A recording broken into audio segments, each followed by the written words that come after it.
प्रत्येकटी ओडिया घरे जेतेबेले डालमा हेउ किंबा घांट बा संतुला रोषेई कराए तेबे सेथिरे व्यवहृत हेउथिबा परिबा मध्यरे प्रथमे कखारु खोजा जाइथाए।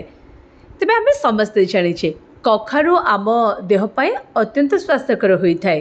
साधारणतः जेतेबेले आमे कखारु को रोषेई करिथाउ सेतेबेले कखारु मंजी को फोपाड़ी देइथाउ, किंतु आपण जणे आश्चर्य हेबे कखारु मंजीर रहिछि अनेक फायदा।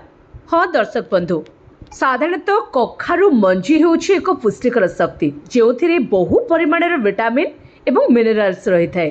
सेगुड़िक मध्य मैग्नेशियम, जिंक, आयरन एवं फस्फरस एक प्रमुख उत्स अटे। हाड़र स्वास्थ्य बजाय रखा, सुस्थ रक्त में शर्करा स्तर बजाय रखा एवं प्रतिरक्षा प्रणाली को नियंत्रित रखिबारे यह पुष्टिकर खाद्य। कखारु मंजीरे थिबा फाइबर कैलोरी को संपूर्ण ह्रास कर ओजन ह्रास करिबारे सहायता करिथाए। या सहित कखारु मंजीरे एमिनो एसिड एवं ट्राइफोटोफान थाए जहाँ सेरोटोनिन एवं मेलाटोनिन न्यूरोट्रांसमिटर मिली थाए जहाँ मनोबल एवं निद को नियंत्रण करिबारे सहायता करिथाए। सेभली कखारु मंजीरे मैग्नेशियम थाए जहाँ हाड़ पाए जरूरी अटे।